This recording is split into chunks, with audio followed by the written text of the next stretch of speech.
Hello, it's me again.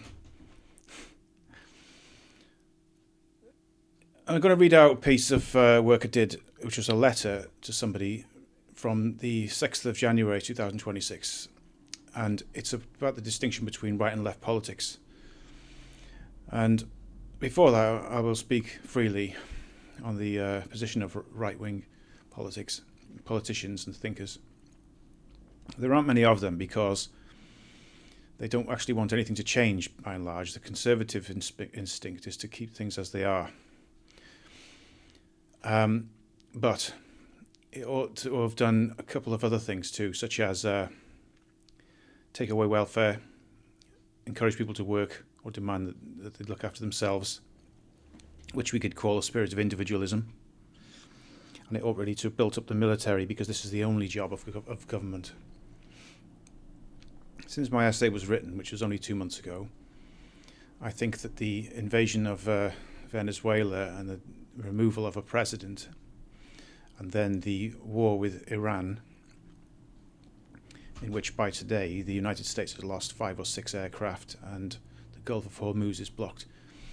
What the right wing has to say about this is simply something along the lines of, I told you that this would happen, I told you so, and now you're not ready, so it's too late. And otherwise, we've got nothing more to say about it. With this in mind, I'll just proceed to an examination of right and left politics and why it works inside Britain, or it used to work, and why it has to work. The letter is addressed to John on the 6th of January 2026, and it's entitled Trump and Farage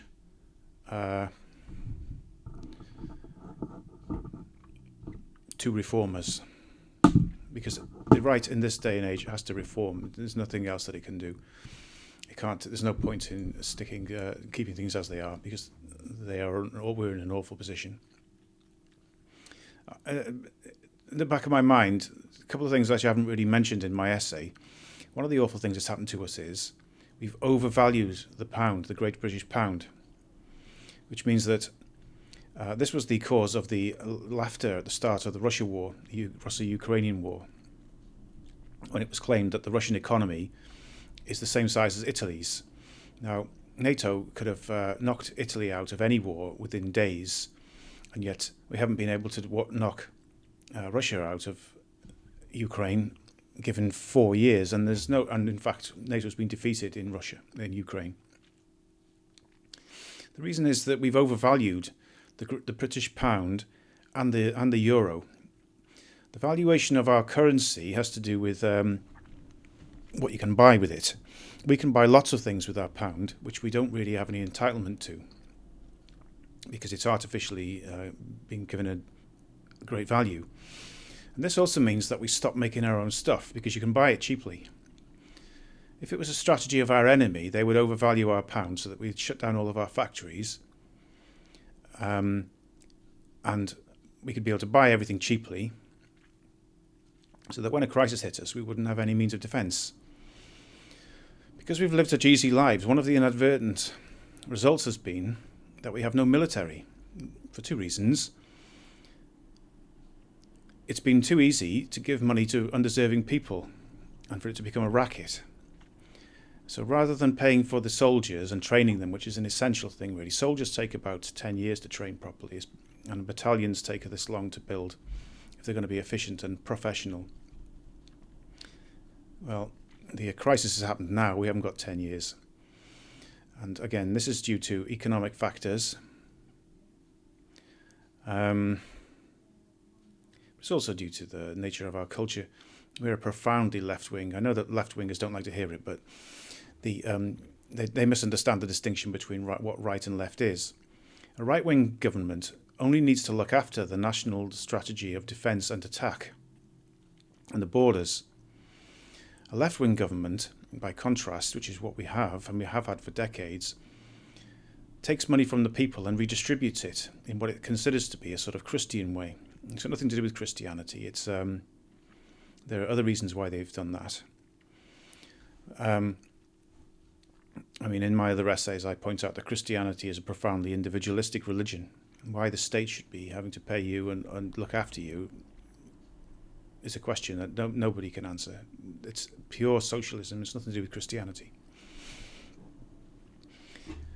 Now then, my position in my essay is that Nigel Farage is not going to save anything, which is what's suspected by the current establishment, the left.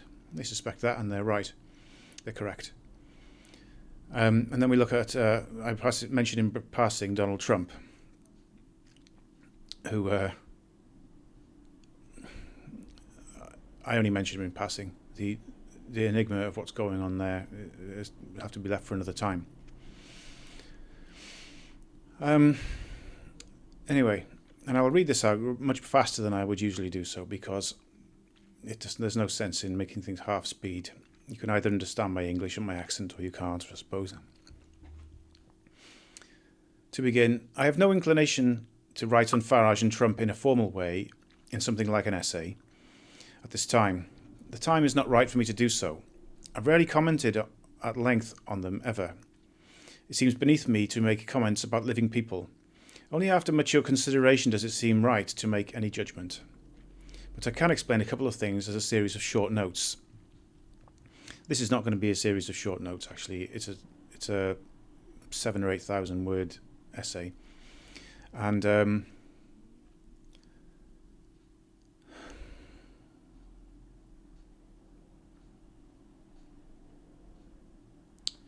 but I hope thereby I can also explain, with an attempt at theoretical depth and principle, why what you might call the right so much admires Farage and Trump. So I do want to explain to people who don't understand what's going on what we are doing when we say we support Nigel Farage and President Trump. The right are the people of our nation, or any other nation, who look after the survival of the strongest. This is what the right is. They ensure that the continuity of the tribe. That the spirit of trying to make the tribe survive is not an instinct of all of humanity, of course. Not all human beings want to survive as a tribe. By and large, the continuity of the nation as a long-term project is not of much interest to perhaps half of any nation. That's why, rather humorously, airlines have to repeatedly tell passengers that you must put on your own oxygen mask first, before you can successfully attend to the mask of other people. For in the chaos of life, and especially at times of ease and peace, priorities get forgotten, and the basic rules of life are treated with indifference. It would be my contention that the left lose sense of their priorities, and that in their effort to look after other people, not necessarily psychologically for reasons of kindness and spirituality, in their efforts to look after other people, they forget to look after themselves, and therefore kill both parties. The instincts of the right should always take priority over those of the left at the most basic level, because it does not really matter much what or who is elected and what their good intentions and visions might be if a foreign enemy can abduct or put under military pressure the government which feels so disposed. The right must have priority. This is why it's a good thing that the right only has one real job, which is to look after the borders and to make sure the enemies stay out of our country, out of our nation. Because if they don't do that, then you can be as left-wing as you like. You won't survive for very long. This is a basic principle which was well known after the war. And yet, in every succeeding decade, the effects of right-wing thinking have been reduced and educated out of the British people, at the ruling elite level especially, and I think in these days even at the level of the people. We don't even realise that we're now in a struggle for survival in this world. A rough but reliable indication of this should be seen in the share of GDP which is devoted to our military force. A nation is only as right-wing as its military is competent.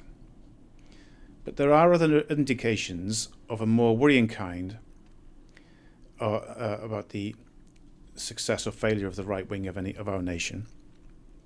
such as the share of the population taken up by foreigners, particularly young ones. A left-wing nation usually undoes the knots and braces which give rise to politics in the first place, and this is why there must always be a right-wing party too, either in opposition or in government.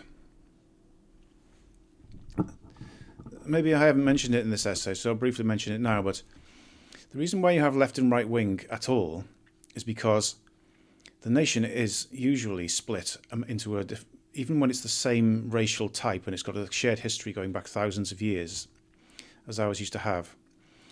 Even then, there comes up a roughly 50-50 split between two different types of character. And if they don't have a means of resolving their disputes, they simply fight. And that means they have a civil war. We designed the system of oppositional politics where there would be a very fierce difference between the two sides, but they would be allowed to dispute it in a parliament and share government not as a sort of synthesis, but as in over periods of time. So one side would take office one time and then the other would come in and then do its worst once they'd gone out. And this would be done in an orderly way, because this was assumed to be much better than getting two huge armies on a plain somewhere in the country and having them kill each other until one side was defeated and gave up or ran away. The Parliament is a kind of reduced level battle, which is why it's so disappointing to find out that in what's happening in Parliament today, where there's basically no opposition whatsoever.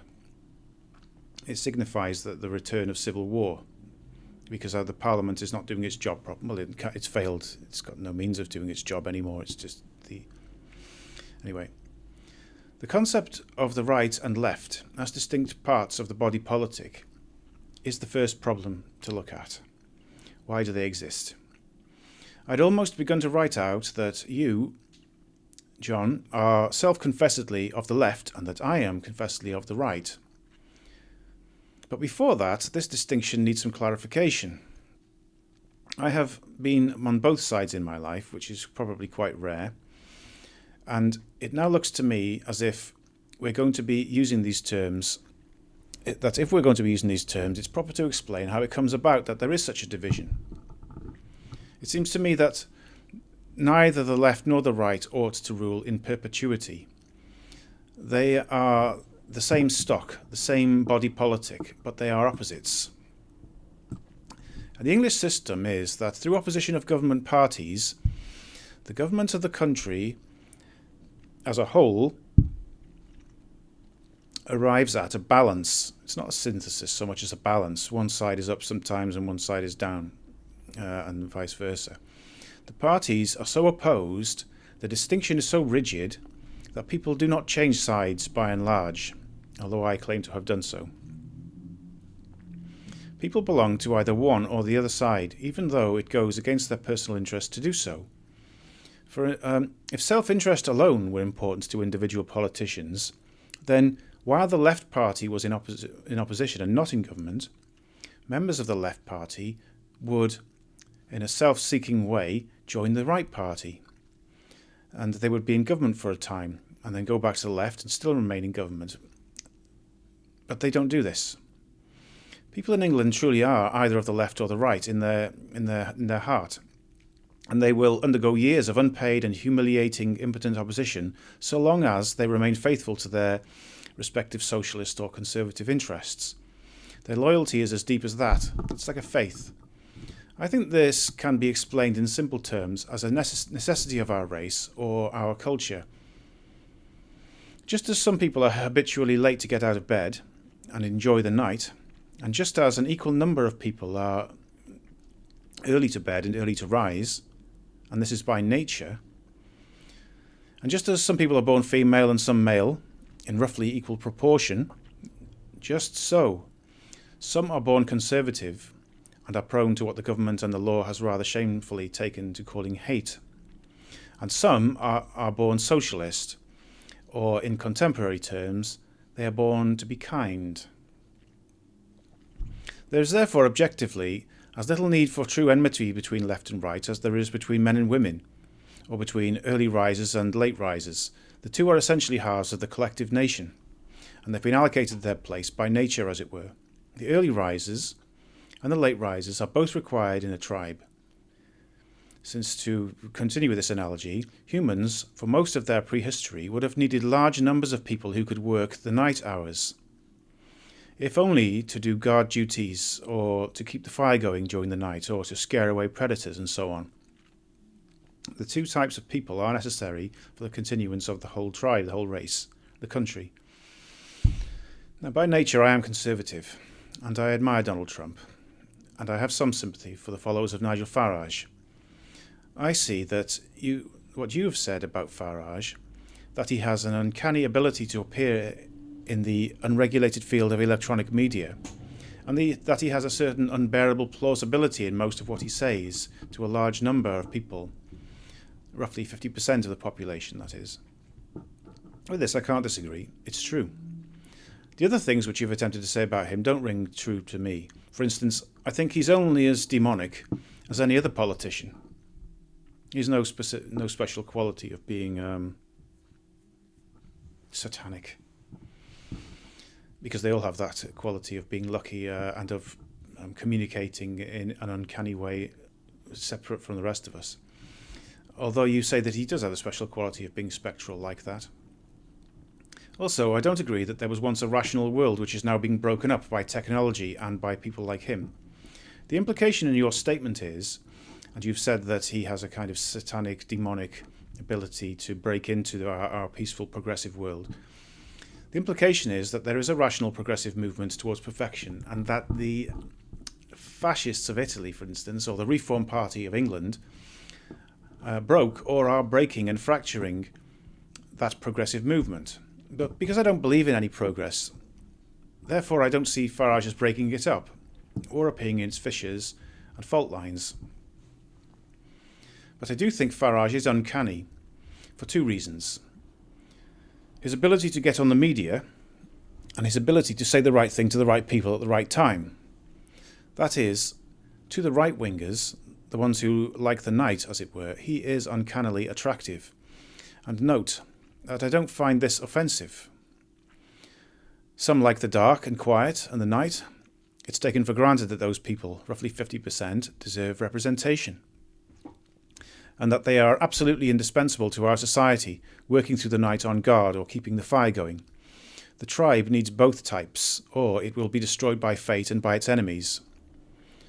Let's state the obvious. For more and more people, it seems as if the left have been in power for a long time, certainly since Tony Blair. There has been no conservative representation since Blair, and probably a long time before him. Peter Hitchens has pointed out that the Tory party and David Cameron do not represent conservatism, and I tend to agree. So when the right comes back, as in Farage and Reform it looks like it is doing, it comes back with redoubled force. That's just natural, and if it looks ugly, then we can only blame the people who failed to let them in and take their turn decades ago. For instance, Ted Heath was quoted as saying in the 1970s that conservatives are shits, all of them, and these are the words of the official and supposed Conservative Party leader. Even back in the 1970s, the Conservatives had stopped being real Conservatives and Tories. They were already compromising with the European Union and the prevailing socialism in order to get into office. And so they had given up conservatism. And he hated conservatism, and except perhaps for a bit of Thatcherism, even Margaret Thatcher was not conservative in the way that the Tory party had existed before the war. So if contemporary conservative instincts appear to be abnormally muscular and aggressive these days, it's because they've been training, largely in secret, and have grown monstrous after years in the wilderness. The occasion for the Conservatives coming out of the shadows, as if fleeing something horrible out there, or rushing to danger and battle with some monstrous threat, is twofold. The crisis is real. Large-scale globalist-mandated legal and illegal immigration, first of all, and secondly, the emergence of openly globalist leaders, speaking and acting in ever more threatening and aggressive forms, aggressive toward the respective unique nations they were elected to govern, at a time when those nations are being shown to be defenceless against other external enemies. By this I mean that the globalist leadership, the leftist, globally minded permanent leadership caste of the Western countries, including those of Britain, that caste is leading the nations to humiliation and the disappearance of those same countries in many different and various ways, so that the prospect of disaster has simply grown intolerable and inevitable, so far as the right can judge the case. When Nigel Farage speaks to his followers, he often speaks about globalists, but he's careful not to point out that our nation has lost the struggle with Russia and has failed in its objectives there. He doesn't say that, but this is what his followers sense, I think. We can't talk about it because the situation of wanting a new leadership now too often must express itself by a call for our official enemies to help us. There's no secret that the Reform Party has a certain sympathy with Russia. This is because the honesty which Russia has shown in the war and the way that its economy has not been damaged by all the things that we've thrown at it. This indicates that what the Russians are doing with their economy and the way that they run their nation is allowing them to survive, which is a primary duty of a government, because the government is making sure that the people survive, the people thrive and prosper.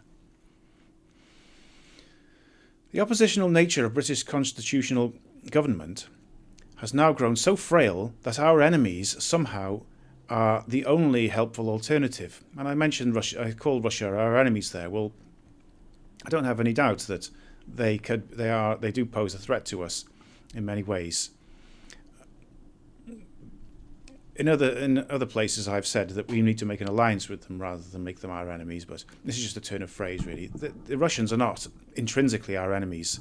Enoch Powell is known to have said in the 1970s that on principle Russia is really our ally if we want to remain free as a nation, which is the job of the British Parliament actually, is to make sure that we do remain free, because if Britain is not free then Parliament itself becomes redundant. How can a parliament exist so as to do away with itself, which is what the other politicians of his time were doing. They were making it inevitable that parliament would become irrelevant. I suppose that you could say, if you really do want to join the European Union, you cannot do it by parliamentary means. You have to do it by some other means. And that he was not prepared to let Parliament write its own death sentence. And that to remain free and independent, Britain would do well to make an alliance with Russia, who is also outside of the European Union and also wants fiercely to hold on to its national independence. But this is only a second-order reason for the rise of Farage and Reform, when we say that the globalist project is running out of steam and in doing so is going to leave us, the people, stranded and defeated as a nation, so that even help from our enemies would be a blessing. You could say that we dimly feel that our globalist Heathite Blairite leaders have reached the end of their road and it's now the time for the right. This is a secondary matter, because the primary problem is the one of immigration, the Balkanization of our country or the Lebanonization of our country. That's why the right have come out of the shadows. That's, perhaps the left don't see this as a problem. They don't see any problem with immigration, but then that's why they are of the left. It's the nature of progressive people to disregard the dangerous things that are happening. But now is the time for the right to assume power for that particular reason.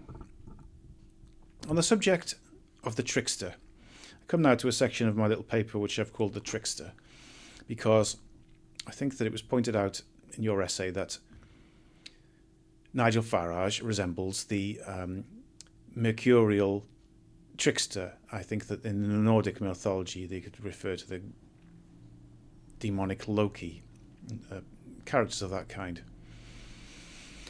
I don't deny that Farage has this quality of an essential fluidity, a fault in his integrity, an inclination to deception. He has the character of being simply a person with a message in which he doesn't really believe. And so does Trump, in his peculiar way, have that quality. He's all, well. But the trickster is not something negative in itself. Rudyard Kipling is, to my mind, an example of the man who expresses himself in the way of an outsider or a trickster, somebody taking a liminal position, and yet Kipling had the ability to see deeply into the nature of things. This is in fact what distinguishes the right from the left. The socialists have a vision for how things should be. When I say socialists, I include the post-Thatcher Tory party. On the other hand, the right see things as they probably will be, and as they are. Kipling, as Eliot remarks, was capable of a strange and devastating prophetic utterance. There is something alien about him. He is the trickster in the British Empire and in our poetry. I quote T.S. Eliot in his essay on Kipling. At times, Kipling is merely possessed of penetration, but almost possessed of a kind of second sight. It's a trifling curiosity in itself that he was reproved for having placed, in defence of the wall, a Roman legion, which historians declared had never been near it, and that later discoveries proved to have been stationed there. That's the sort of thing one comes to expect of Kipling. He knew something of the things which are underneath, and of the things which are beyond the frontier. What Eliot is saying there is like there's a trivial story which is exemplary of many bigger features of his poetry and writing. The Kipling had stationed an imaginary Roman legion near to the wall, the Hadrian's Wall, and the historical critics had said there was never a legion near the wall. And in Eliot's lifetime, archaeologists had discovered there actually was a legion there, and Kipling could not have known this by any conventional means. He just simply had the intuition for it. He had the intuition for what really happens in the world. To continue, his poetry of Between the Wars warns his contemporaries over and over about the fruitless emphasis that they placed on the rules of markets and trade. Kipling's soul told him that the war would return, and that the interwar years were merely a calm before the storm. And as Orwell remarks, Kipling certainly did lay down eternal rules of human life, though they are expressed in a vulgar way. I suppose that Kipling was a true Tory, and also alien to us. He was beyond the frontier. This combination of speaking the deeper truth while being alien and appearing to be possessed by something beyond the frontier is the right-wing or Tory form of expression, something which is quite rare. As I said at the start of this, mostly Tories, and especially Tory philosophers, don't say anything. Their aim in life is simply to stop the socialists from doing anything. Kipling, by contrast, actually gave you a message. Now, Orwell claims that Kipling, who I suppose you could class as an outsider and trickster, with his novel Kim giving an instance of his belonging not to the tribe but to its further reaches, gave rise to a form of verse and wisdom which expresses profound commentary on political situations, but is expressed in a vulgar, but even though permanent way. Orwell remarked, "It does not matter from this point of view that thinking and decent people generally find themselves on the other side of the fence from him. They find themselves on the other side of the fence from Kipling because he was vulgar. He said things that might be true, but that they didn't want to hear. The trickster has license to be honest, where other people tell lies, or when other people grow stupid in their inactivity. That's what Shakespeare showed us in Lear's Fool. And I do think that Farage is a bit of a fool. He has the quality of being the king's talkative, honest, and vulgar accomplice. Lear's fool pretends to be mad, just until the unfortunate pair, the king and his fool, arrive at the moor or the heath. And at that point, the fool becomes sane and starts to protect his master. That's to say, the fool had always told the truth, but he was not a real man, and never had been. And only at the very worst moment did he reveal himself to be sane and to be a true human being. But by then it was too late. Nevertheless, the fool tells the truth and speaks truth to power. Farage, to my mind, speaks truth to power. And my intuition is that, like the fool, he will simply disappear at the moment when he is needed or elected, when he needs to be a real man, just as the fool did. So we agree. Farage is a man almost possessed by some profound vision, and also, maybe, is the fool who will depart at the last moment. Trump is another matter. Trump is the truth-telling fool, and yet he has embraced power. I don't know how to characterise their difference other than by pointing it out that Trump goes on to the end, while Farage doesn't. It's more profitable to point out how different these two men are than how similar they are. I know that it's quite common to point out that one's a British and one's an American, and that otherwise they are the same kind of character. I don't think this is true. David Lynch, the director of films for whom I have considerable admiration, says of Trump in 2016 that Trump could be the greatest of the US presidents, the greatest of them all. This was widely quoted in that year of his election. Lynch added that when many people were dismayed by his comment, he had to add that it could be so if Trump acted in the interests of the US nation. Because I suppose Lynch, as I interpret him, saw that Trump was bold and that he was the necessary right-wing corrective to US history, but that he needed to act carefully in the interests of the US people and not simply as a right-winger. It's my opinion that Trump does so. He believes in the idea of the nation-state, whereas, as I've described or explained already, the British Parliament and the US House of Representatives and the Senate, they don't believe in the nation-state, by and large. This means that they're defeating their own purpose, which, as Enoch Powell would have said, cannot be allowed to happen. We must fight against this problem of the Parliament being its own enemy. If I were a globalist, I would despise Trump too, and I would not understand him. But I believe in the nation and the nation-state. But I feel that he is a great US president because he does work for the US people in this way, by making resort to principles which never change, and recognizing the necessity of strength overseas and order in a nation. What makes him foolish in a democratic age is that he does not hesitate to say this in public, like the fool, and like Rudyard Kipling, in a vulgar way. That the fact that he says these things in a vulgar way, it doesn't make the things any less true. It's just that we usually don't hear them said, especially not in high office. That Trump has what you might call a biblical attitude toward the conditions of human life, that is, an old one, a recurrent and rather nasty unknown one, which does not need careful education or sophisticated reasoning, because it's obvious to everybody already, might also mean that he is unable to think in an original way, or that he is relying on old wisdom and doing so in a vulgar way. You could say that he's so stupid that he believes in simple things because his brain is not able to think more sophisticated things. But I think that his Tory instincts are sound. It is as Orwell had said of Kipling.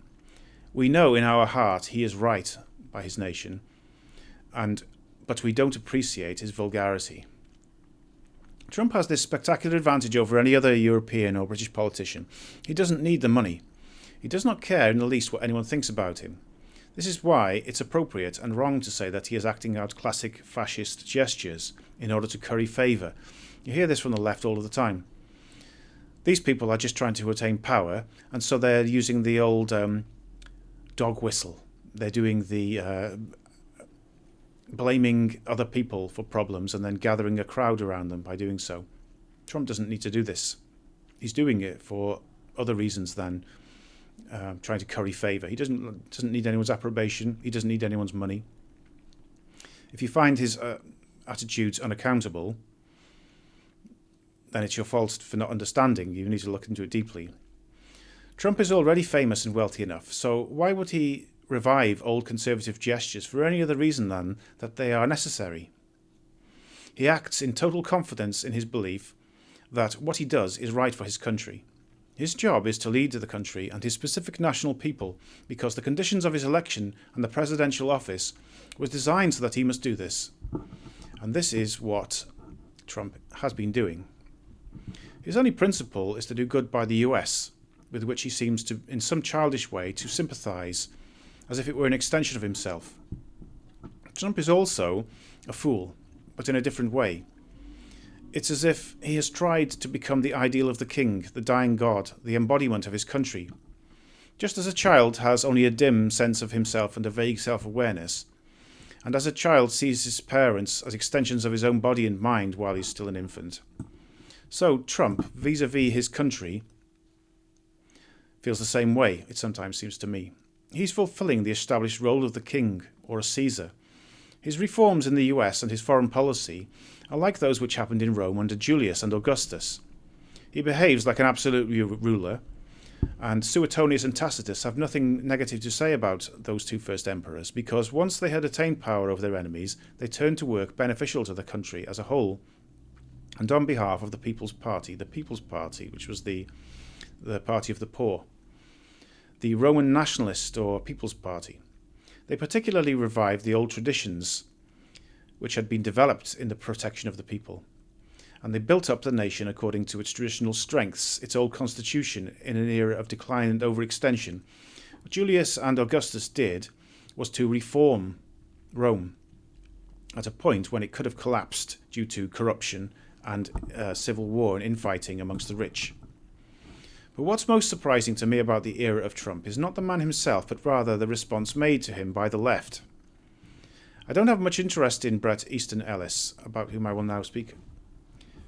He is the author of American Psycho, which became a film and was a cult novel.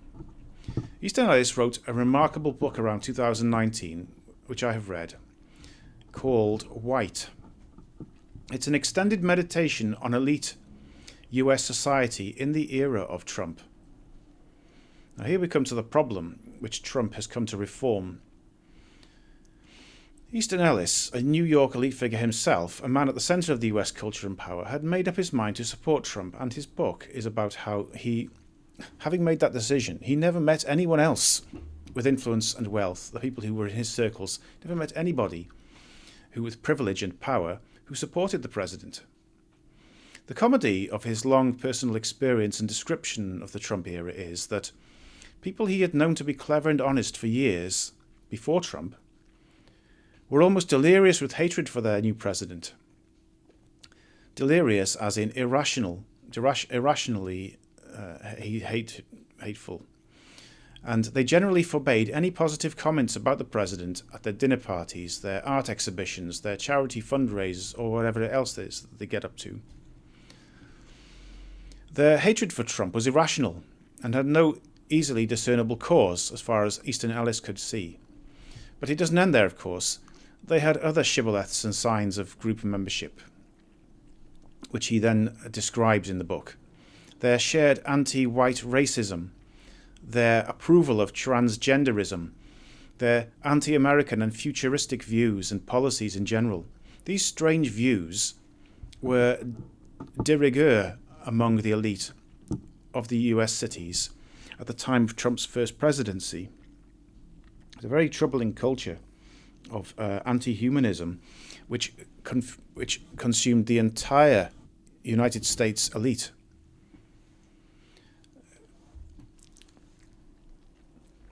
And as I indicated in my remarks about Rome, when the Emperor Julius assumed power, he did so on behalf of the people.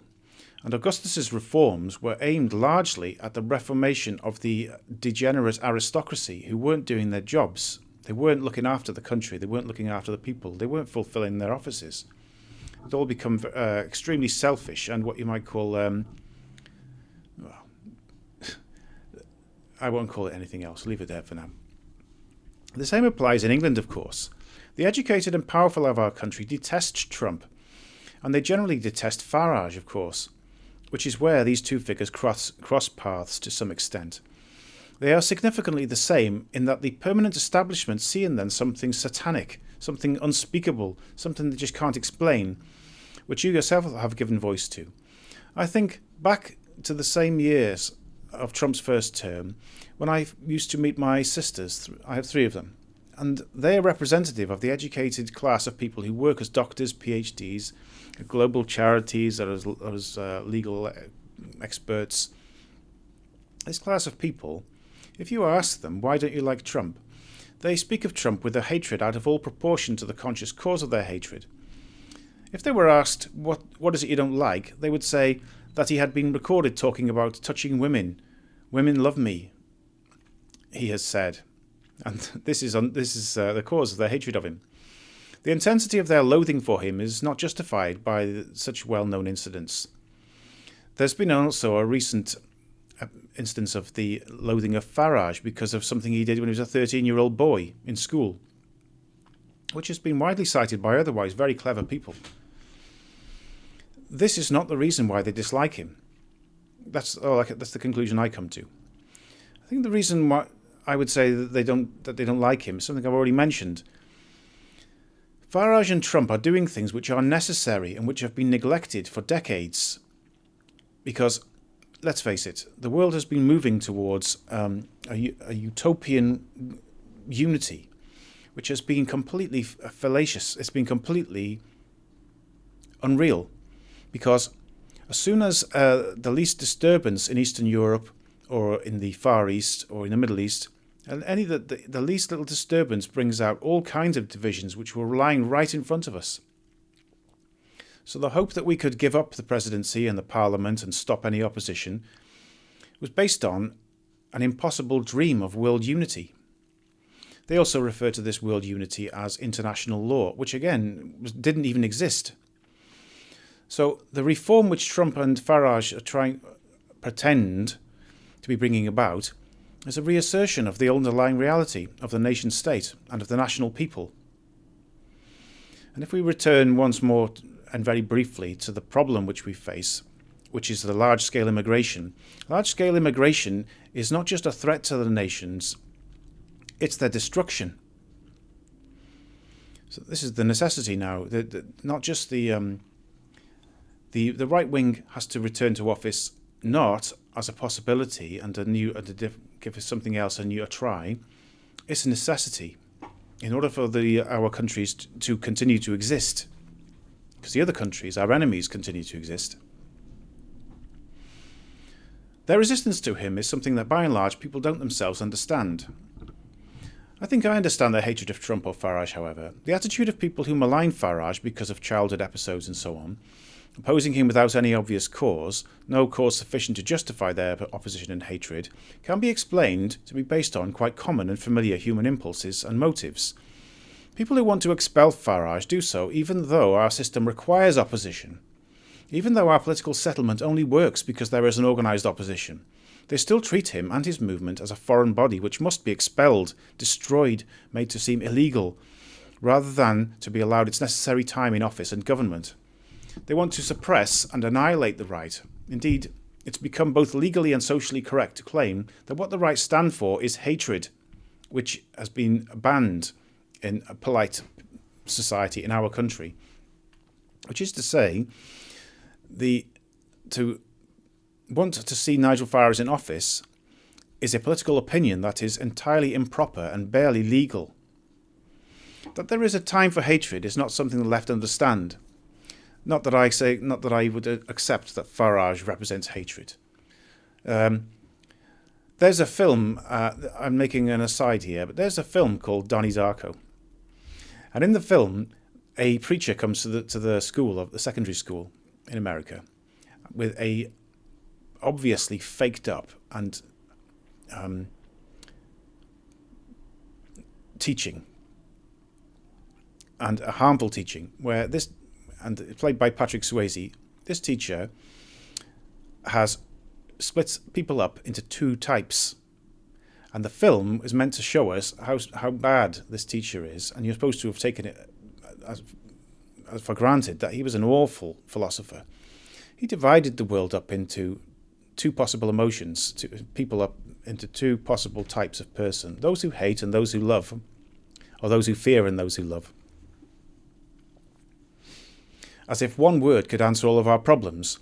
This is what the left or the establishment have tried to do with the possibilities of change in our country and putting it back on its right path. They've said this is a one-word answer to what they're doing here. They're full of hatred, and I suppose you could say in the Donnie Darko universe, you could say they're full of fear.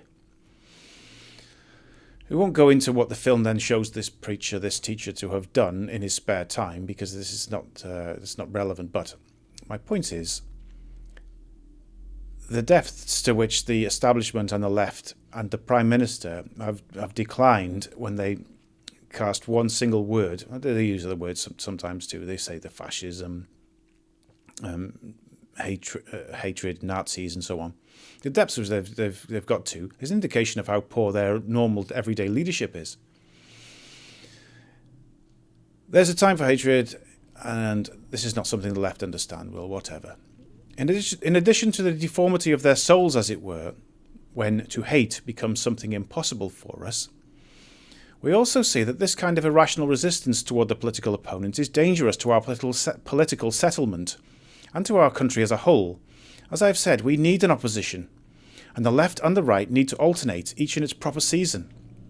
An instance of this need of alternation would be that there ought to have been a decade or so of military building, and after such government by the right, wherein they would have spent their time building the military, building the manhood of our nation to be patriotic, it would have been the case that when we arrived at the year 2026, we would have found ourselves equipped and trained for attack or defence, something which is obviously far from being the case today. It's said widely, and it's probably true in effect, that the British, who once had the great navy, which was able to police, in maybe a socialist way, able to police the world, now cannot even send one single warship to look after our people and our properties in the Middle East. Not even one. This is the result of decades of socialism. It's the same thing that what the military leaders of France said when they lost against the Germans in the 1940. 30 years of socialism have brought this about. Well, yeah, and they were defeated. Their country was taken over. Whether I don't pass any judgment on whether that was a valid statement or not, but they lost their country. And this is the thing that's going to happen that is happening to us as a result of no opposition party for decades. The other place where I've seen such unanimity amongst the elite and such disgust for alternative options was in a regular army unit. I'm not talking about right and left here. I'm talking about uniformity of belief and behaviour, which is similar to what Bret Easton Ellis saw in the cities of America when the arrival of Trump. In every British Army battalion, and I imagine this is a characteristic of all military formations which are efficient, there is a certain style of being a man which is shared by all members of the unit. Soldiers in a barracks are not a selection of various human beings. Rather, soldiers, by and large, have chosen or fallen into the habit of being exactly like one another. And they do this by tending to use the same phrases, they have the same reactions, they have the same tastes to think and act in the same specific, predictable way.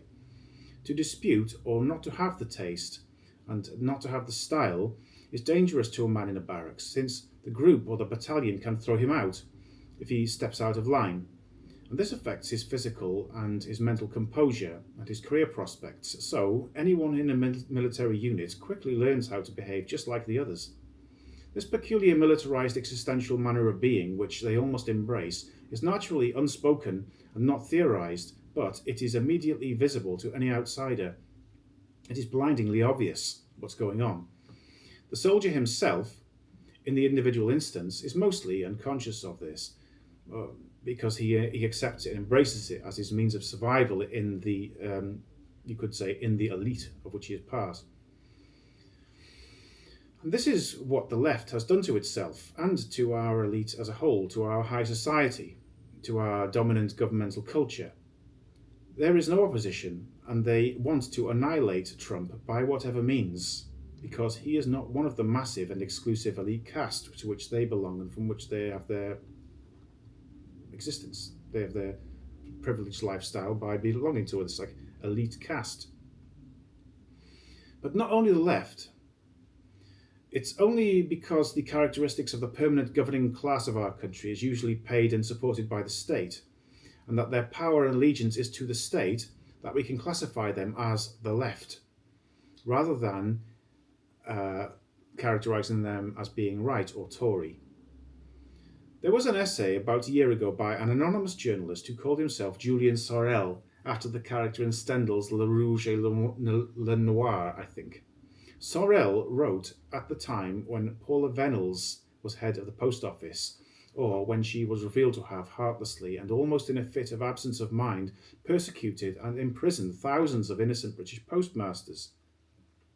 The occasion of his essay was her what happened to her when it was revealed what she'd done. He examined her career.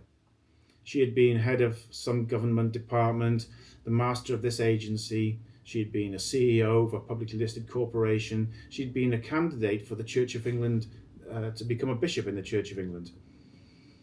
Amongst other things of equal importance, indications of great power and influence, magical almost, because how could she have not just one of these jobs, but several in a row? He pointed out that there are a limited but large number of people who are exactly like her in all public positions and corporate positions. They are similarly untouchable, unaccountable, and yet powerful.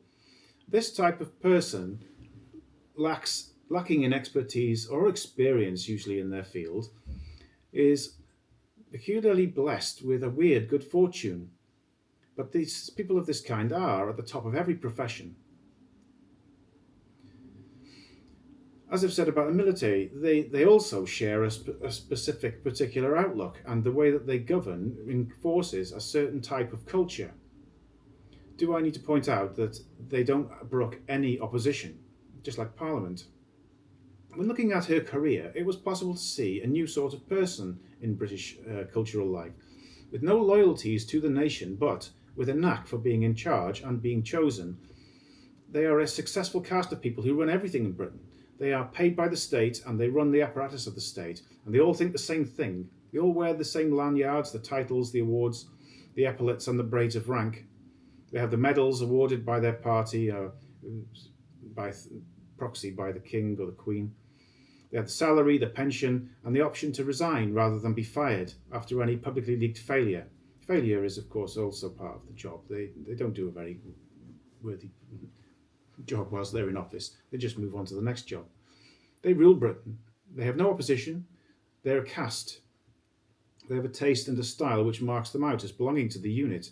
They're a sort of internationalist party which disdains any local or racial loyalty. These are the permanent left. They slide effortlessly and without any consequences from one top job to another without any accountability or expertise, but with the connections and with the membership. To be brief, they don't like Trump or Farage, and that's one of the markers of belonging, that a person reliably belongs to this ruling caste in Britain and the US respectively can be judged by the fact that they despise any opposition. They try to make the opposition illegal. I make a side comment when I say that they also despise the people, and one of their priorities at the moment is to make sure that people have ID cards and can be tracked and silenced in a gentle way, as they put it. There be a kindly way for kindly reasons. Now, it goes without saying that Trump has spoiled their party. Trump is not one of them. It's fairly tragic, I think, that the left caste, this permanent ruling elite, an elite which you can't enter by talent but only by obedience and selflessness, cannot really be removed, and that it has no proper opposition. They don't go out of office for a period and then come back in later. They're permanently there. It has made opposition into a crime, or at least into something immoral, and it's probably largely aware of its own military style and its efficiency and its coherence, just like soldiers are. They simply do it by nature. Perhaps the most accurate reason why this caste of people, which includes politicians and prime ministers, as well as Christian religious leaders, chief civil servants and the elite cultural figures of our arts, why they're in charge is the largely forgotten point that a Tory is not a Democrat.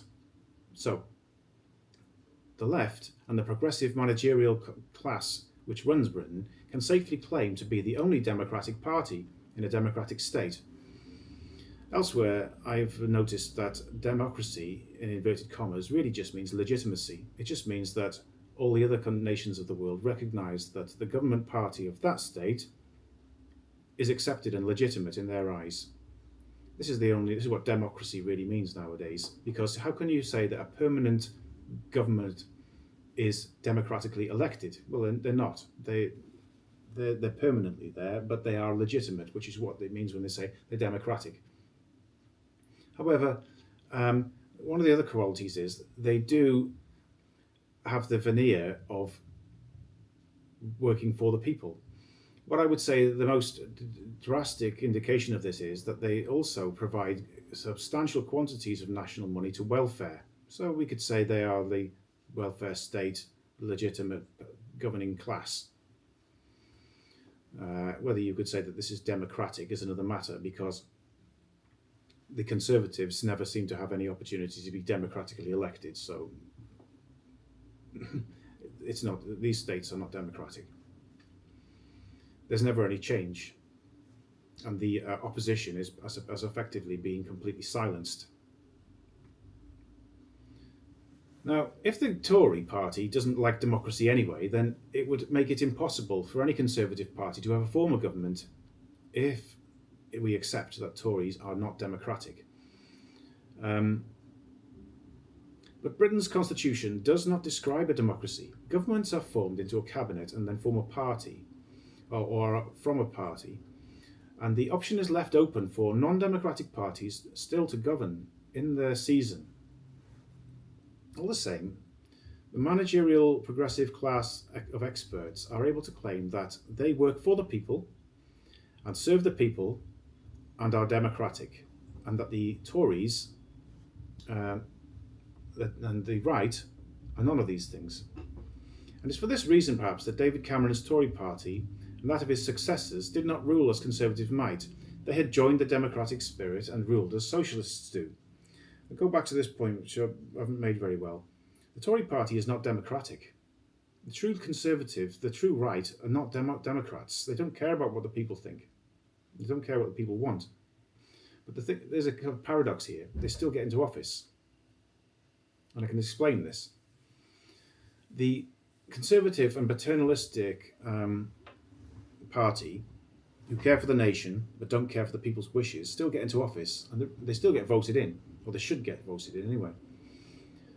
And so why would the people vote for such a group, such a party? And the answer is quite simple, that half or more than half the population of a country at certain times of its history, and some of them permanently, understand that what people want is not usually what they need. For instance, a democratic party is not suited to forming an armed forces and winning a war. Since the days of the Empire of Athens, we've known that democracies lose wars, and that the people who lose wars go into slavery and lose their autonomy, by and large, which is why Sir Winston Churchill, a Tory if there ever was one, was Prime Minister during a war of national survival. This can be extended to the arrival of Margaret Thatcher, who told the people that what you can't afford, you can't have. People don't want to hear that, but there's a time when it has to be said and the rule has to be followed. But in a democracy pure and simple, it's become almost impossible to say this. And so, at periods, a Tory or right-wing party accedes to power almost by magic. And the right in government do not serve the wishes of the people, they serve the immutable and fundamental laws. And they aim only to make the nation survive against its enemies, and to gather property so as to make the nation wealthy. You could say that they then gather the riches and make the defences so that the socialists come back in later and spend the wealth and exploit the power. But this is the nature of things. The Tory party does not have democratic objectives, and for more than half a century, the right has been out of office. And if we're now in some danger, it can be explained in that way.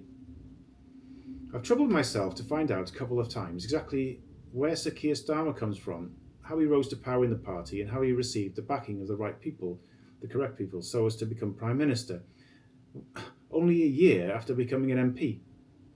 He clearly is not an actual Prime Minister.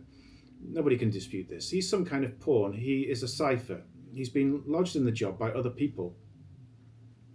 The most basic explanation for this is he's been lodged in power by the permanent elite ruling class. They know that he's a do-gooder of the kind that they are.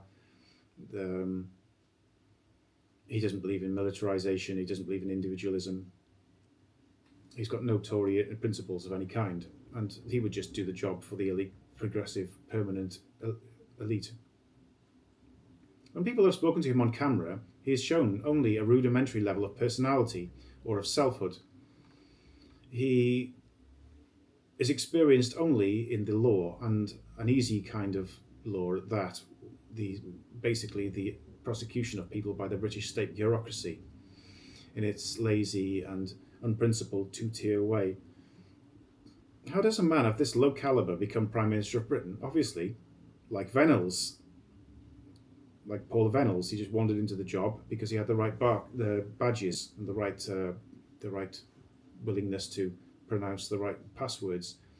He's the right markers. He's got the right medals and signs of obedience to his class, which allow entry to the top job, where, like his peers, he's unaccountable, largely indifferent to the chaos or the good that he does there. Keir Starmer will not be removed from office by anything because he's, like the rest of them, he's unaccountable. He doesn't take responsibility for what he's done, and he has no higher objectives except to managerially look after the distribution of welfare and other left-wing ideas. But I've previously answered in a cynical way this question when I said that MI6 put him in the job. And I still think that this explanation is worth consideration, since I don't imagine anyone gets these jobs without Secret Service having approved the application to some degree. Starmer's Czech Secret Service file from the 1980s records him as a member of the British security state when he visited there. The answer is also, additionally, quite simple. Starmer is, like Mrs. Venables, he's a high-ranking bureaucrat with the left elite. He's a trusted member of the permanent establishment. I've also previously pointed out elsewhere that neither Starmer nor even the House of Commons is truly in charge of the United Kingdom as it is, and have described the power of the international or London-based financial establishment. That's another matter, since we're dealing here with those who actually hold office and not with the power to act. Whether he can do anything is another matter. The fact is, he does hold the position of being Prime Minister. And I would also quickly add that the managerial British Soviet class of commissars and chairmen of committees who run Britain today, the permanent left government, are in no sense ever at odds with the City of London. In his emptiness of mind and his having been chosen by forces outside anyone's command, and in the pretense of serving the people as a Democrat, Starmer is the British equivalent of Kamala Harris or Joe Biden, and he has the backing of the city and the markets, just as they did. He has the backing of the anti-national globalist wealthy people, middle class. What does this mean? Do we need to remind ourselves of the previous US president and what he was like? Perhaps because we do need to remind ourselves because unaccountable and overmighty as the ruling class is, it still needs to stop us talking about its failures and makes an effort for us to forget. Biden was a literally empty vessel, a mere interchangeable member of a caste, a man who needed so little humanity and ability that he was in office for a full term before anyone even noticed that he had lost his marbles. It took 4 years before anyone to notice that there was no one at home and that he was incapable of doing anything sensible at all. So little ability and humanity is expected of the ruling caste. You could say that the left elite despises individuality. Does it hate the individual? Does it hate the free sovereign individual? Does it hate having personality? Yes, it does. To equate Biden with Starmer is about right. It's about as right as to equate Farage and Trump. These are the true right and left, I suppose, as we have them today, and it's the duty of the English to now give the right, who have been out of office for perhaps half a century, a crack of the whip. If we now turn to who Farage is, because he's the only option that the right currently have, I have my doubts about his suitability as both a leader and as the leader of the right faction. And although I would vote for him, I would do so only because he is non-elite and is the only right-wing option available. I don't have any confidence in him. The Reform Party will be a fiasco in office, but I don't have any other option. The right, the individual, the free man, the nation, don't have any other option.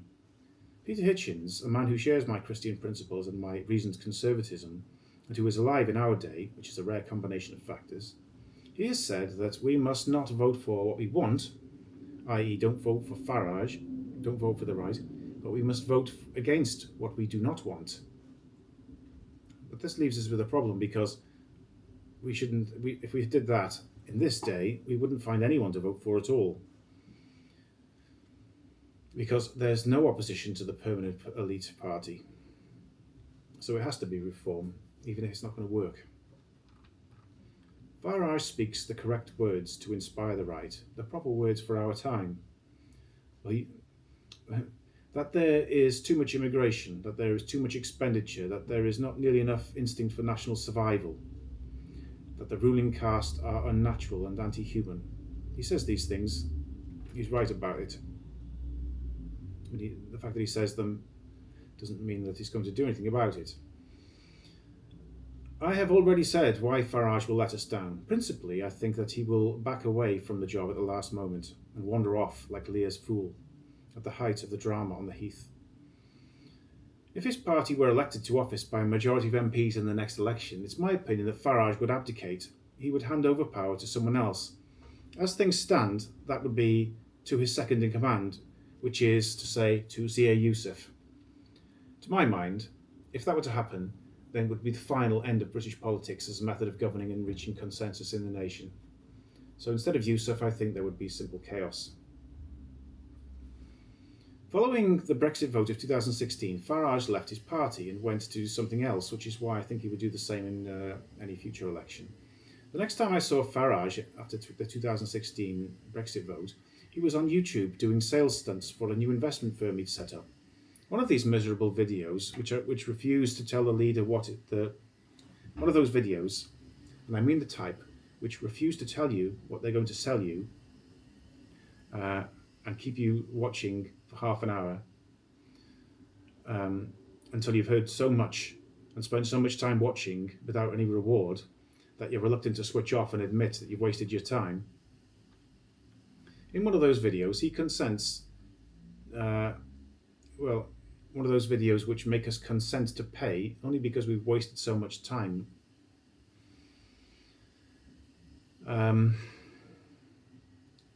It was in one of those videos that Mr. Farage had got involved a few months after the Brexit vote. It's like a scam. Not a pure act of theft from the viewer, but it's as if they get your money and they get you to commit because you feel foolish if you don't after having wasted so much time. And Farage was doing one of these videos and one of these schemes in 2016.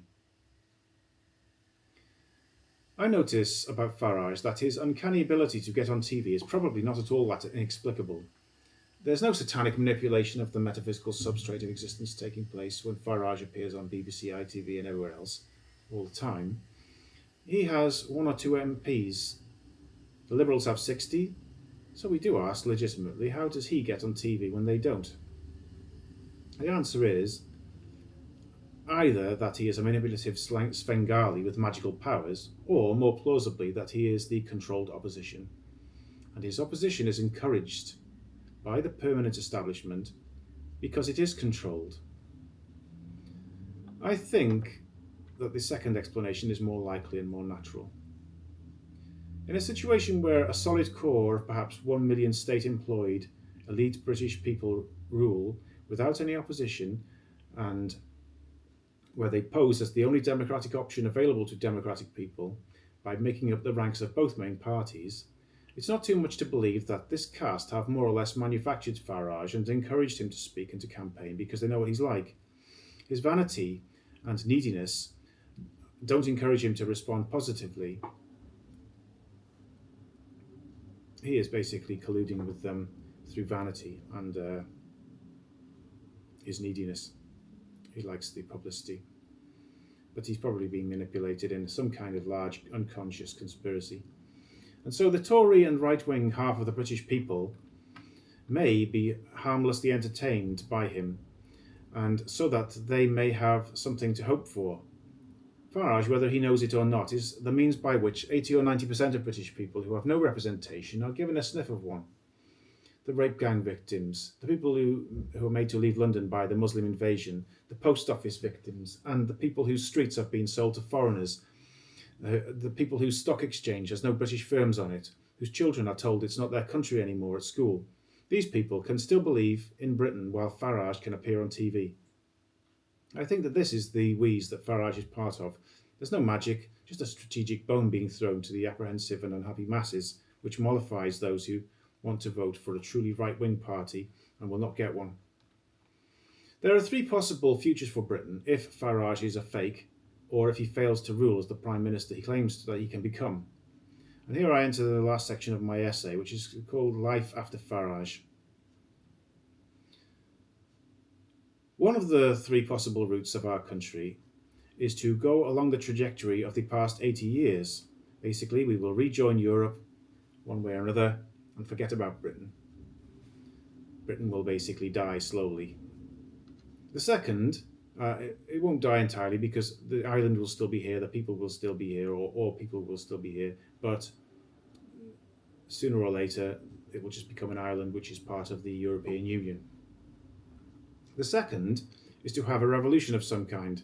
A serious right-wing party is elected sufficient to displace the international socialist elite, and they will simplify Britain in the way as I've explained the right always does, which is to increase the military.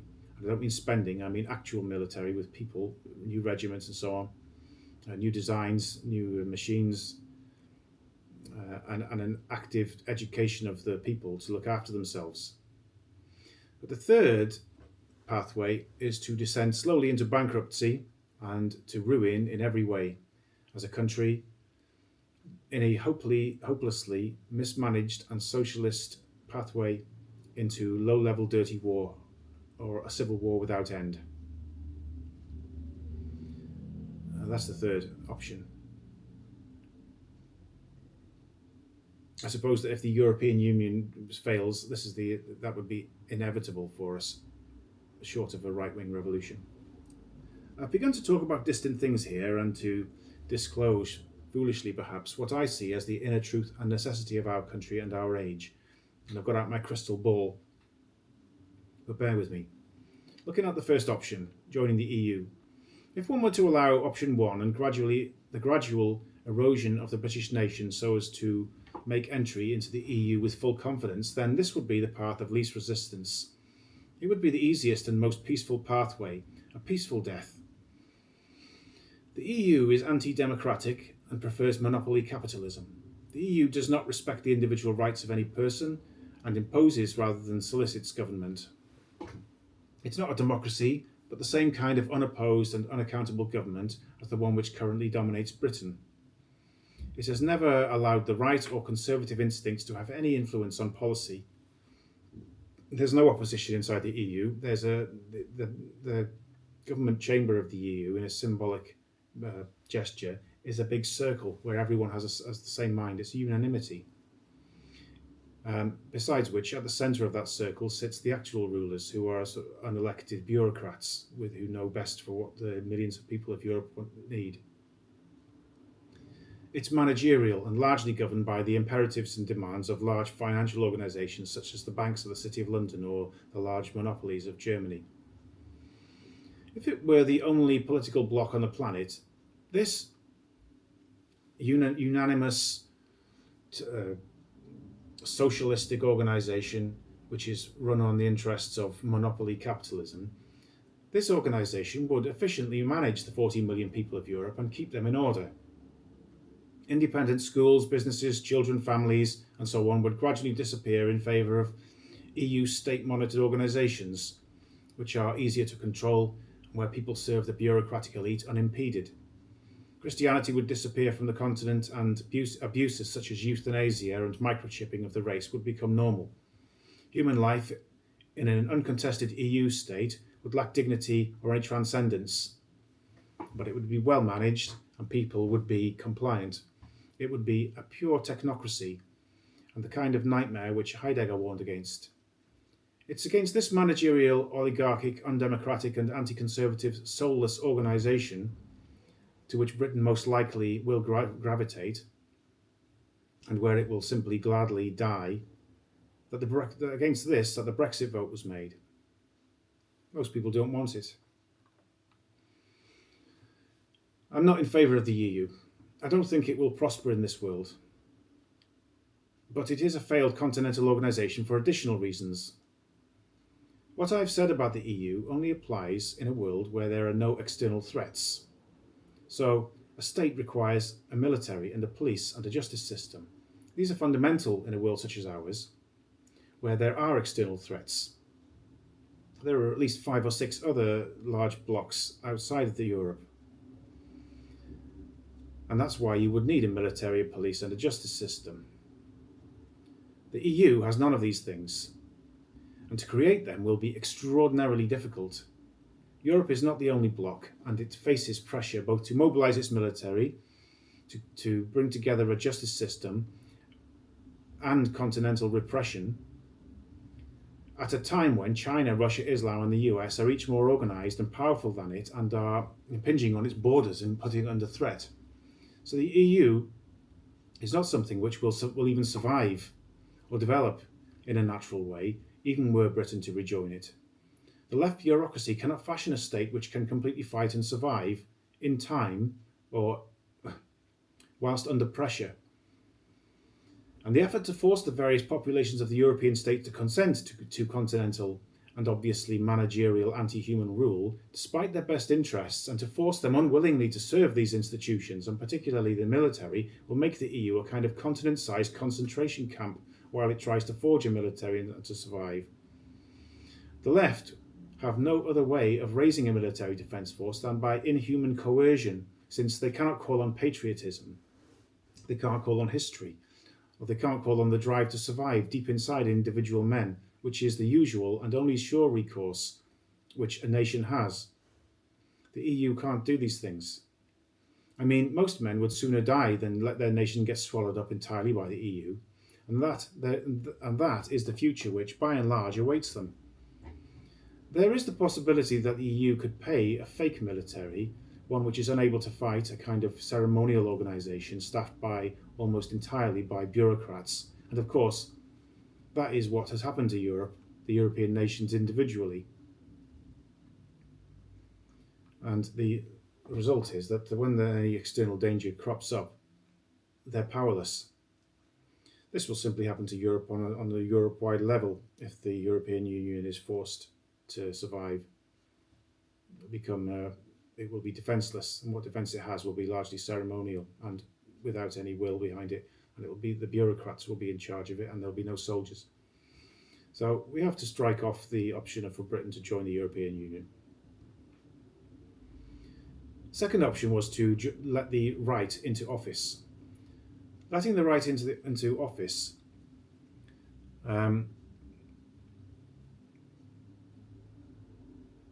we return to Kipling and his prophecies. What Kipling understood, along with every other right-wing person on earth, is that there are rules of human life which can't be broken without death, or breaking those rules will result in slow extinction if the transgression is enjoyed for too long. And he also understood that survival can only be ensured when there is a rightist or truly Tory government in office for some time. The right must have their time in office to act freely on their own principles, because if the left are allowed to continue to decide on independent Britain's future, then the third and worst future comes about. So let the right in office. There is an essay in today's Spectator, and I'm talking about the 6th of January, about the Republic of Venice, with which Britain has been compared many times over many centuries. It was ruled by an aristocracy. It was a global sea power. It was once a fantastically wealthy trading network, dominating its neighbours by sea and land. In the late 18th century, it was ruled by a complacent, unaccountable ruling caste, a permanent, perpetual elite, unable to foresee or prepare for the enormous dangers heading its way. Madeline Grant, who wrote on this, points out what happened to it when Napoleon arrived. In a couple of days, Napoleon removed the Doge and the Council of Ten and started filling in the canals so as to make them like boulevards of Paris. And the Venetian history ended just like that, with the arrival of a single man with an army. It ended with the aristocracy's illusions and complacency thrown out, along with their freedom and their existence. So this is the other option if Britain remains outside the EU. To aim to survive, and to survive the coming of a Napoleon, or whatever the current danger is. That's what I want, and that's why I advise at all times a return to the primitive and ineluctable laws of human nature, and that is what conservatism means. It's what Toryism means. You could say that if Venice had a right-wing government and had a pure oppositional politics, they might have survived Napoleon. But as it is, they turned into a mere city of the New World.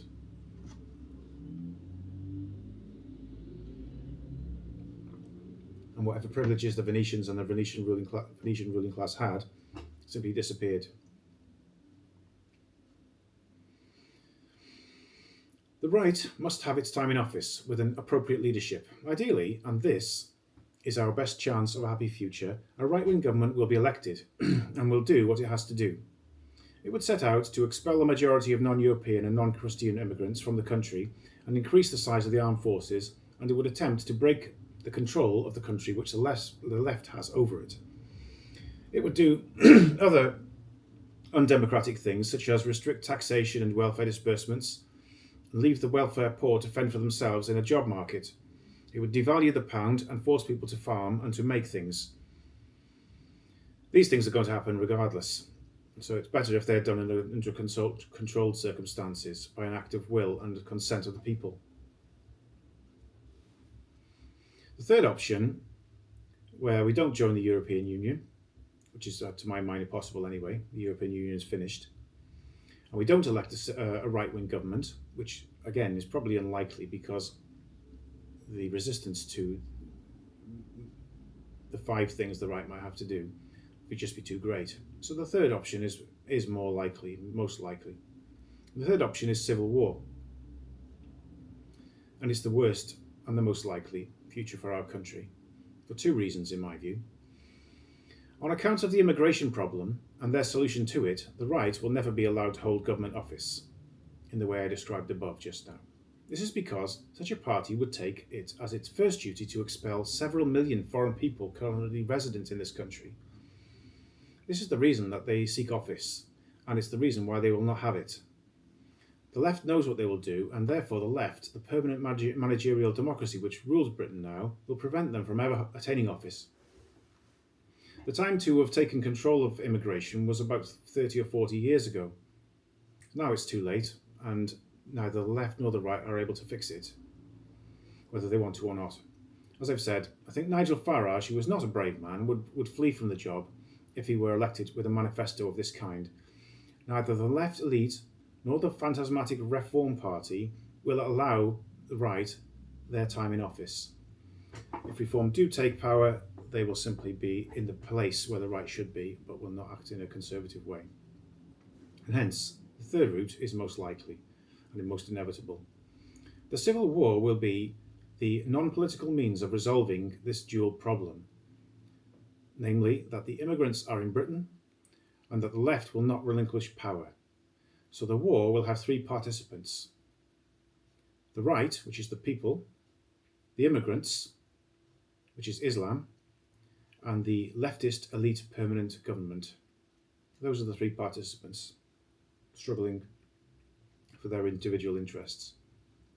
The disagreement of opinion about what to do and how to repair the faults of the past, or not to repair them, is now so difficult that the left and the right are hardly sharing the same space anymore in Britain, and they are now just factions, hostile to each other and beyond all rational debate. Parliament will not be able to resolve this difference of opinion. And as we said at the start, when there's no Parliament, there is a civil war. We could say that the price for ignoring Enoch Powell is going to be very high, which is what Scruton said. The price will be civil war and the decline of the country into a third world type situation where there's just, like Lebanon, where law is applied in certain zones and not in others. And, well, if that's the case, then there is no law. I'm of the right by nature. To explain or justify my prejudices is all I can do. But they are prejudices. They are an acceptance of natural law or biblical law. Happily, perhaps the larger part of people in my country agree with me in my natural and instinctual judgments and my feelings about the future. If I differ at all from the people who will vote Reform, it's because I can explain in words why my prejudices are palatable and how they are beneficial, and I take it as my responsibility to explain why we need not be ashamed of them. Because I want Britain to survive, I want my people to survive, and my memory and my ancestors and our way of life. I do not want to see or allow the humiliation and the defeat of my people. I appreciate that foreigners think differently, and that's their right. And the left think differently too, which is in the nature of the left. I understand this. As I've explained already, the second option is the most preferable, which is to allow the right to rule for a period and to fix the problems which we allowed to fester for 80 years. I would like to say something about the place of Christianity in these political calculations, but I agree with T.S. Eliot that we need a government or a set of statesmen who can see to our national survival, and that so long as they are able to protect us from our enemies and to recognise our enemies, then the state has done enough. And it's possible to consider our faith as a separate matter. Christ said, "I am not of this world." And this distinction between our faith and our politics is fundamental and immovable. True Christian politics should be to let the state defend us, and then to do nothing else. I know that there are people who say that the state should also disperse money to the poor and so on, but I don't think this is a Christian position, as I've already explained. The church could do that, or any other organisation could do that. It doesn't need to be elected, it doesn't need to be discussed in Parliament. Parliament has one simple job, which is to stop civil war, to allow people to disagree, and to look after the borders, and to make sure the population is not invaded by its enemies. It's failed in most of these jobs, as you know. I should also state that I think the right could reinstate and repair the damage which has happened to Parliament.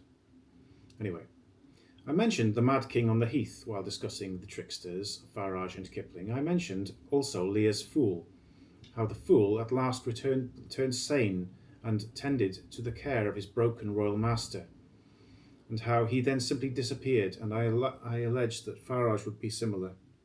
He acts the fool now. He will turn sane and become a real man when the time comes, and then he will simply disappear, leaving us in the lurch. It now comes to my mind that there was another trickster on the heath at that time. If you remember in King Lear, they also come across the homeless man who claims to be insane, calling himself Poor Tom of Bedlam. Poor Tom was, of course, pretending at the time because he was Edgar, the disinherited son of the Duke of Gloucester. You could say that Poor Tom is another trickster, but this one turns out to be the real thing. He ends up being the one of the very few men still alive at the end of the drama, which concludes with a stage piled high with the dead. The stage is piled high with the dead, by the way, because of King Lear's socialist elite generosity and his lack of respect for convention and the natural law. The tragedy of King Lear is that he gave up his proper protection of the kingdom and decided to give it to somebody else, expecting that everyone would be generously rewarded. The king's job was actually to rule, not to give up his kingdom.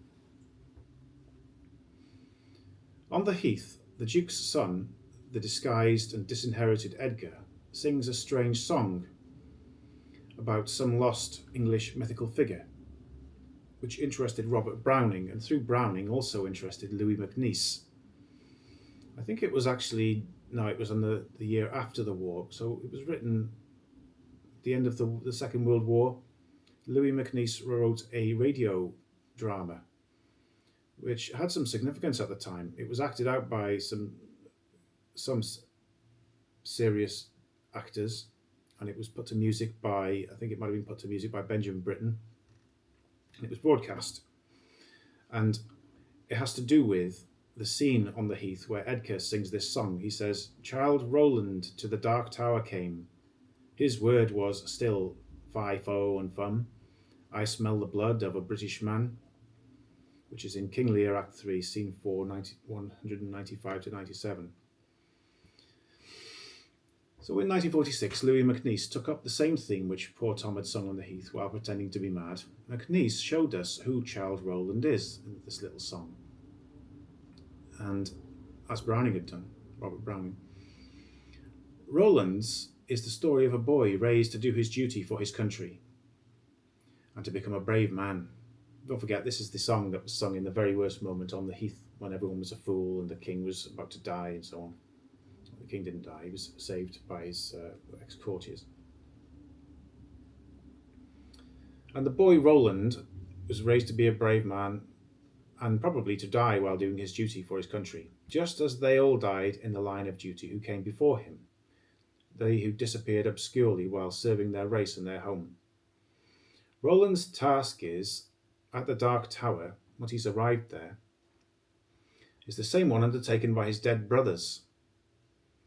After he has arrived there after a lengthy and difficult journey, it is simply to blow the trumpet, which is something none of his ancestors and brothers had survived.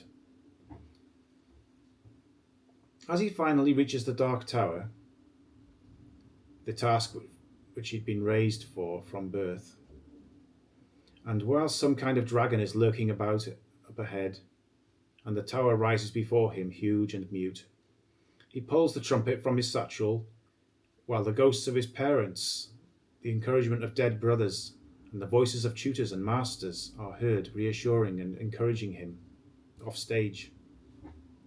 And it says, Roland, he was restrained in the sudden silence. He says to himself, wrist, be steady, as I raise the trumpet so. Now fill my lungs. And the stage direction says, the challenge call rings out. And that's where the drama ends. I would like to make a Machiavellian footnote on Europe. I'm talking about Europe of the EU and how Machiavelli, a realist politician, realist political theorist, have dealt with modern Europe, contemporary Europe. With respect to what happens to Britain, once it has regained its independence, which was one of the second routes I advised, which was that we have a right-wing party in government for at least 10 years, so that Britain regains its independence, builds itself back up into a normal country, reforms Parliament, and deals with its internal problems, which have got worse progressively over 80 years.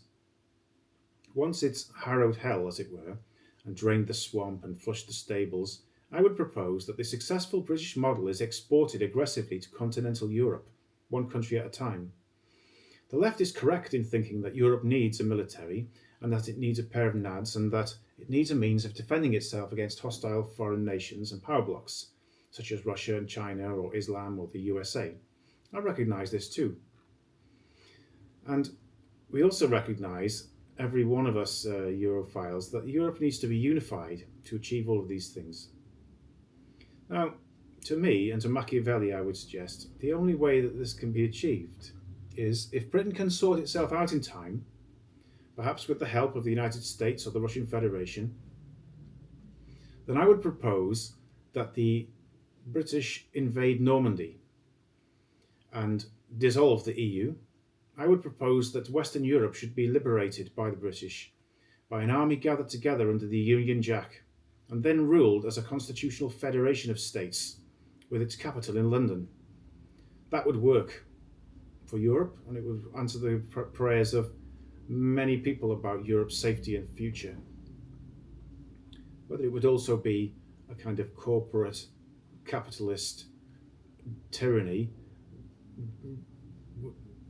based on a falsely inflated currency and gradually running out of economic power due to weird utopian ideas of socialism, well, I can't guarantee that, but the conquest of Europe by Britain would work, and it would answer to the wishes of both the left and the right. It would be something, too, with a long future and according to an ancient past. Thank you for listening.